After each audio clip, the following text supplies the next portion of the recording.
Hello, welcome back to my YouTube channel Vlogs by Sandhu Edits. මගේ channel එකට ඔයාලව ආදරෙන් පිළිගන්නවා.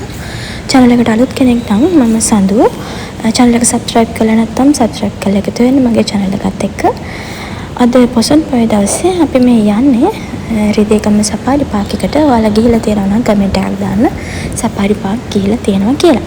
ඔයාලගේ එක්ස්පීරියන්ස් එකක් කියන්න. ඉතින් අද නම් පොඩක් crowd එක හිටියා. මොකද public holiday එකක් නිසා මෙතනට ගියාම අපිට entrance fee එක ගෙවලා ටිකට්ස් ගන්න වෙනවා. එතකොට ඇඩල්ට්ස් කෙනෙක්ට 590යි, චයිල්ඩ් කෙනෙකුට රුපියල් 200ක් charge කරනවා.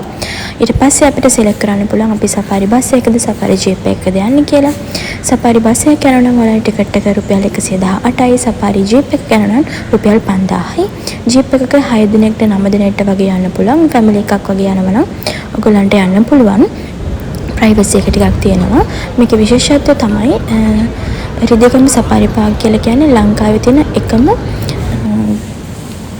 සත්ත්ව උද්‍යාන, එළුමහන් සත්ත්ව උද්‍යාන. ඉතින් අපි දැන් අපේ ගමන පටන් ගත්තා. අපිට විස්තර කියලා දෙන්න රයිඩර් කෙනෙක් එනවා මේකෙදි.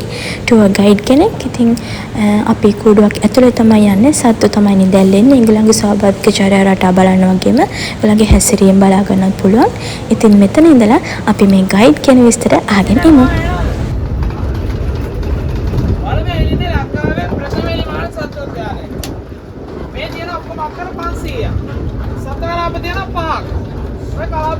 හතරක් අපිට මෙයාගේ වාහනේ කියලා බලන්න පුළුවන්. එකක් ඔයාලා ඇවිදලා බලන්න තමයි තියෙන්නේ. එතන අවසානට තමයි යන්නේ. සබරින්දේ ඔපන් කරලා 2016 මේකේ විශේෂත්වය තමයි සතුන් නිදැල්ලේ. නෝන බල සාමාන්‍ය පරිසරයක යන සතුන් කගින්න අපි මුලින්ම යන්නේ අප්‍රිකානු සිංහ කලාපේ. එතන ගේට් දෙකක් තියෙනවා. පිටිපස්සේ ගේට් එක වහලා තමයි ඉස්සරහ ගේට් එක අරින්නේ. ඒ දුව ඉස්සරහ ගේට් එක අරිද්දි සතකුණ එළියට යන්න පුළුවන්. ඒක බලක්වන්න තමයි පිටිපස්සේ ගේට් එක වහුවේ.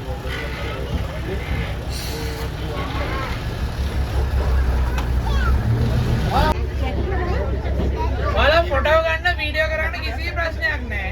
හැබැයි ෆෝන් කැමරේට වට ගන්න බෑ, වැටුනොත් ගන්න බෑ. මෙයාලා කාටවත් දීලා සත්තු නෙමෙයි. ඔතන පිරිමි සත්තු ඉන්නවා, ගෑනු සත්තු ඉන්නවා. ඔයාලා දානනේ පිරිමි සත්තුන්ට විතරයි කේසර පිටන්නේ. කේසර කියන්නේ බෙල්ල වලට තියෙන ලෝම වල. ගෑනු සත්තුන්ට කේසර පිට වෙන්නත් නැගිලා බලන්න.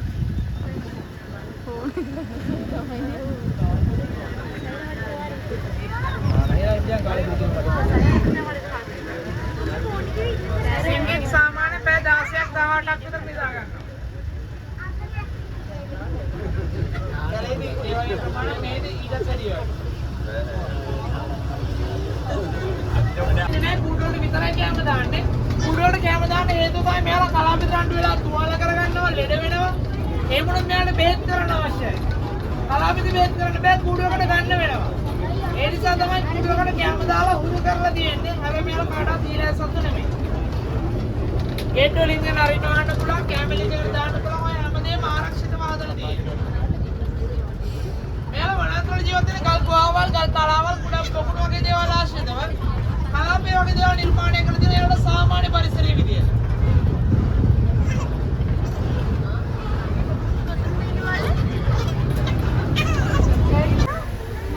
කියනනේ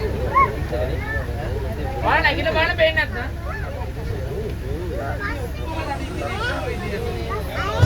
අය වම් පැත්තේ තියෙන කුඩුවල තමයි සිංහයට කැම දාන්නේ. එතන ඉන්න ඔයාලා සනේ ප්‍රොඩක්ට් වල තමයි කලාපන්නේ දාස් කරන්නේ. ඔය කෙනෙක් ඉන්න රුල්ස් එක. කුඩේ ඉන්න සිංහ පැටව. ඔයාලා නැගිට බලන්න පේන්නේ නැත්නම් එතන ඉන්න පැටව 13ක් ඔක්කොම. එතන ඉන්න අවුරුද්ද මාස 8ක විතර පැටව 6 දෙනෙක් ඉන්නවා. මාස 7ක විතර පැටව 7 දෙනෙක් ඉන්නවා. යාර මේ වෙච්ච අය මෙයාලා වෙන වෙනම අම්බලත් එක්ක විදියට රාජ්‍ය පැටව. දැන් මෙයාලා ඔක්කොම එකම රාජ්‍යයක් විතර හදලා තියෙනවා.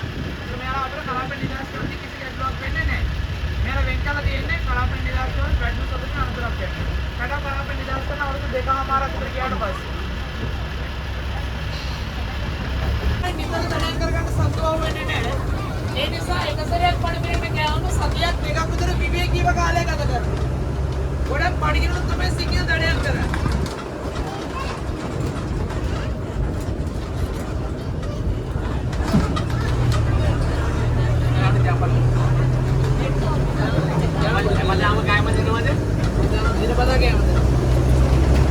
මේක දෙන්නේ යාළුවා අවශ්‍ය කෑම ප්‍රමාණය විතරයි.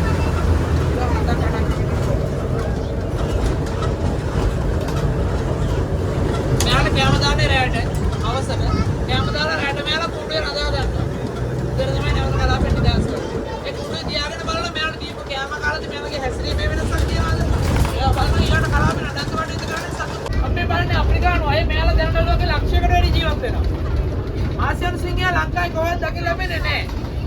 ආසියානු සිංහයා ජීවත් වෙන ඉන්දියාවේ ගුජරාට් ප්‍රාන්තයේ යාමයාවලට ටිකක් පොඩි. වඳවියාමේ තර්ජනයේ ලක්ෂණ සත්ත්ව විශේෂය. බොහොම සුළු පිරිසක් තමයි ආසියානු සිංහයා ලෝක පුරා ජීවත් වෙන්නේ.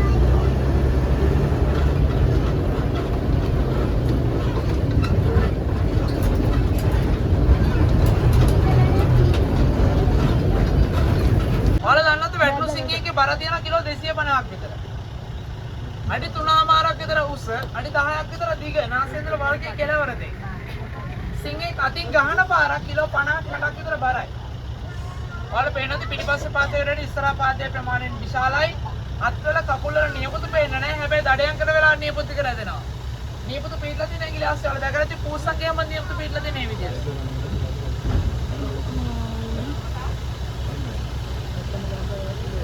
ඔයාලට පේනනේ මේ පිරිමි සතුන්ගේ කේසවල තියෙන කළු පාට ස්වභාවයක්. ඒ වගේම වල්ගේ කෙළවර ලෝම කළු පාටයි. පිරිමි සතු කියන සතු දෙකොල්ලගේ. ඒ විතර කළු පාට වෙන්නේ අප්‍රිකානුවගේ විතරයි. ආසියානු සිංහයාගේ කේසර සහ වල්ගේ කෙළවර ලෝම ලාල්ගුරු පාටයි. හොඳයි නේද? කොළඹ සූ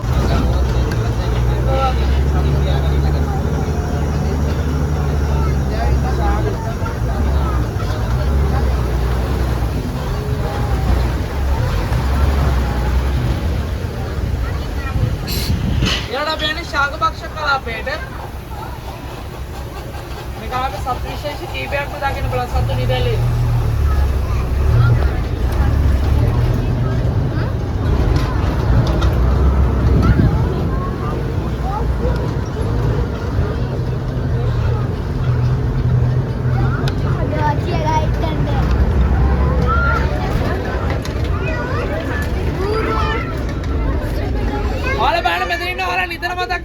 විශේෂයක් කවුද?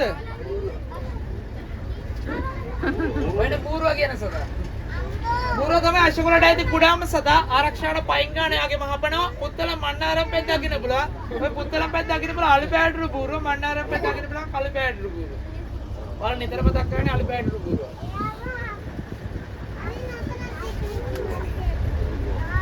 අද ඉන්න බූරු පැටියෙක් දැක්කද? ඈතින් එන චූටි පැටියෙක් කළු පාටේ. සතියක විතර පැටියෙක්. දෙන සුදු පාට සත්තු දෙන්නෙක් පේනවනේ. මෙයාට කියන්නේ ඇරබියන් ඔරික්ස්. මෙයාලා ගව විශේෂයක්. මෙයාලා තමයි කටාර වල ජාතික සත්වයා. මේ කටා යාවස් ෆ්ලයිට් එකේ ලාංඡනයේ තියෙන මෙයා කළු මොහ කියලා හඳුනන්නේ මෙයාලව.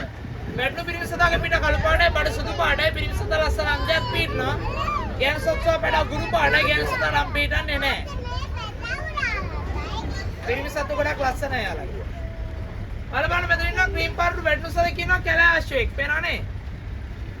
මෙයා තමයි ඔයාලා නැගිටලා බලන්න පේන්නේ නැත්නම් මෙයා තමයි අශ්වපරපුරේ මුල්ම සමාජිකයා. මෙයා මොංගෝලියාවේ මන්දවියාමේ තර්ජනයේ ලක්කේ සත්ත්ව විශේෂයක්. බොහොම සුළු පිරිසක් තමයි ලෝක පුරා ජීවත් වෙන්නේ.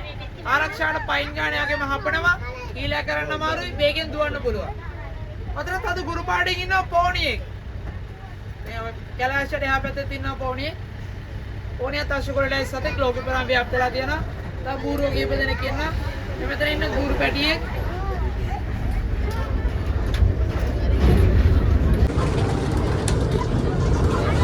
මෙතන ඉන්න පෝණිය 3 දෙනෙක් ඉන්නවා. වම් පැත්තේ බලන්න. ඔය කළු පාටු දෙන්නෙක් ඉන්නවා පේනවනේ. ඔය මෙහා පැත්තේ ඔය වතුර බිමේ ඉඳලා ඔළුවේ එයා කොඩලුවෙක්. ඒ වගේම තවත් එක්කෙනෙක් ඉන්නවා එහා පැත්තේ. කොඩලුව ඇදලා පෝණිය බූරුවක දාලා එයාට පැඩ බේ ගන්න බෑ. එයාලා ලෝක පුරාම ව්‍යාප්තලා තියෙනවා. හැමෝම ආරක්ෂාවට පයින් ගන්න එයාගේ මහපණ. මේ කීප දෙනෙක් ඉන්නවා. පෝණියෙක් ඉන්නවා බූරුවෝ දෙන්නෙක් ඉන්නවා. ඉක්මවාගේ පිරිමි සතාන් විතරයි අන්තර්ජාලයක් පීඩන්නේ. අන්තර්ජාල වස්තුන්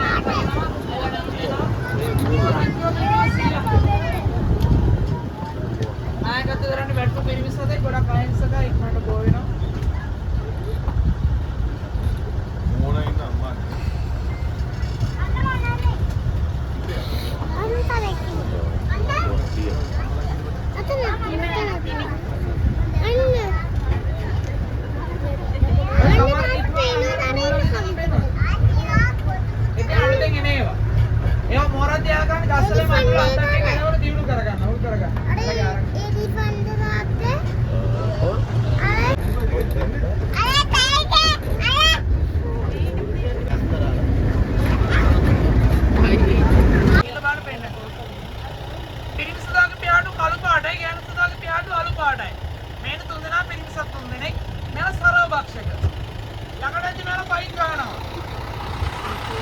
අයියෝ මේ වගේ ශක්තිමත් පාද දෙකක් තියෙනවා ඔයාලට පේන්නේ නැති. පාදයේ ඇඟිලි දෙකයි එක ඇඟිල්ලක තමයි තිරුණිය පොත්තක් තියෙන්නේ. සාමාන්‍ය ගෑනු සතෙක් වරකට විතර 20කට ආසන්න ප්‍රමාණයක් දමනවා. පිටරක් කිලෝ එකක් විතර බරයි. මෙයාලා දෙගොල්ලම පිටර රකින්න දින 45ක් විතර වැඩි කාලයක් පිටර රකින්න පිරිමි සත්තු. පිරිමි සතුන්ගේ පාදවල තියෙන ඉස්සරහ රෝස පාට තීරුවක් ඒ වගේම හොටේ රෝස පාටයි. ගෑනු සතුන්ගේ අලු පාටයි. ඕම් බලවත් පිරිමි සත්තු තමයි ගොඩක් ලස්සන. අයින අපේ කලින් බලපු බ්ලැක් බක් පිරිමි සතා. ආරයා එයා පැත්තේ ඉන්න ගෑනු සතා යාළගේ.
බබීට පේන්නේ නැද්ද? බබාලා අල්ල ගන්න පස්සේ ගන්න. බබීට පේන්නේ නැද්ද?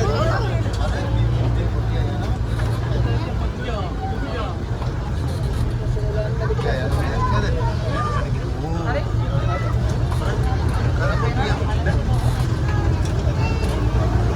කියන්න වෙනස් අපේ ඇඟිලි සලකුණු වගේ. කන් දෙකේ උඩ තියෙන සුදු පාට පොල්ලි දෙයක් දැක්කද? එදින ව්‍යාජස් දෙකක්. එකකින් එයාලට පේන්නේ නැහැ. එයාලා වතුර බොන්න හරි මොනවද දෙයකට ඔලුව පහත් කරලා පස්සේ එයාට ඉස්සරහා පේන්නේ නැහැ. ඉස්සරහෙන් බලන කෙනෙක් හිතනවා මෙයා කෙලින් බලාගෙන ඉන්නවා කියලා. එයාගේ ආරක්ෂාවට තමයි විතර ව්‍යාජස් දෙකක් පීරලා තියෙන්නේ. ඔයාලට තරහ වෙලා පිටිපස්ස වරගෙන. මෙයාගේ නම පාලි. ඔයාලා පේන්නේ මෙයාලා එකට මඩ දාගෙන තියෙනවා. ඇයි මඩ දාගන්නේ? ප්‍රශ්න අඩු කරගන්න නිසා කෘමි සතුන්ගේ ආරක්ෂාව වෙන්න. මෙයාලා වැරකට බෑලා නැවත් දොරට ආපුවම ගන්න මඩ දාගන්න. ඔයාලා ක්‍රීම් ගන්නවා වගේ තමයි.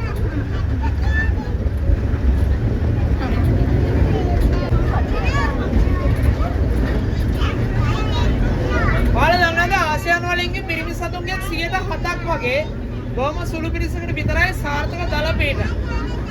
අපි ඇතෙක් කියලා කියන්නේ ඒ සාර්ථක දල තියෙන පිරිමි දල වෙන වෙනම අඳුරගන්නේ කොහොමද කියලා. මම ඔය නම් කියව නාල දන්නේ. මෙයාලා කන් වෙනස් වෙන එක එක්කෙනාට. වර්ණය, හැඩය, ප්‍රමාණය වගේ දේවල් වලින්. ඊළඟ කොඳුනාඩි පිටින විදිය වෙනස්, වල්කි කෙදි පිටින විදිය වෙනස්. ඒ වගේ තමයි වෙන වෙනම අඳුර ගන්න පහසු. ගොඩක්ම පහසුයි කන් වලින්. අතන ඉන්නවා කාන්ති ඉන්නවා, රම්‍ය ඉන්නවා. ඒ දෙන්නගෙන් දකුණු පැත්තේ ඉන්න කෙනා කාන්ති, වම් පැත්තේ ඉන්න කෙනා රම්‍ය. ඒ කාන්ති තමයි මේ රංජුවේ නායකත්වය කරන්නේ.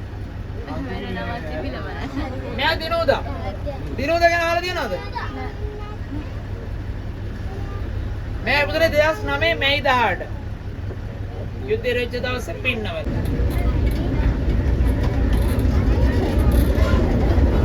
ඒ ගොඩක් වැඩි කන් වල තියෙන සියුම් නහර කන්සෝලණේගේ ශරීර උෂ්ණත්වය පාලනය වෙනවා. අලියාගේ අපේ වගේ දාඩිය පිරවනවා දකින්න ලැබෙන්නේ නැහැ. අලියාගේ දාඩිය පිරවනවා දකින්න බලන්න නියමිත සහ හම් කරන්නේ තව කාලේ නිදා ගන්නවා. අලියාගේ ශීලපායි සතේ ශීලපායි සතුන්ගේ අඩම කාලයක් නිදාගන්න අලියා. දවසට පැය 3ක් 4ක් විතර. ළඟම ඉන්න එක්කෙනෙක්. ඔයාලට ඕන නම් අලියාව අල්ලන්න පුළුවන් බය වෙන්න එපා. සමහරවිට හොඬ දාන්න ඇතුළට බය වගේ නම් නැගිටින්න. පිටන්න එපා. එහෙම කරන්න එපා.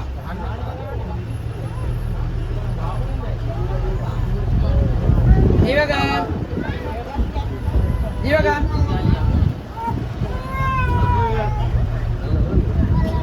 Divagan. Pola. Pokolan. ඔයාලා දැන් ආසියානු ළඟටම බැලුවා මතකයිනේ.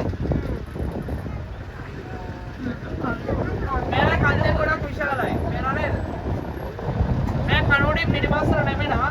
නැමිලා තියෙන්නේ ආශ්‍රණය කරන පොඩි කන ඉස්සරහට නැමිලා තියෙන්නේ. ඊට පස්සේ මෙයාගේ යටි තොල කොට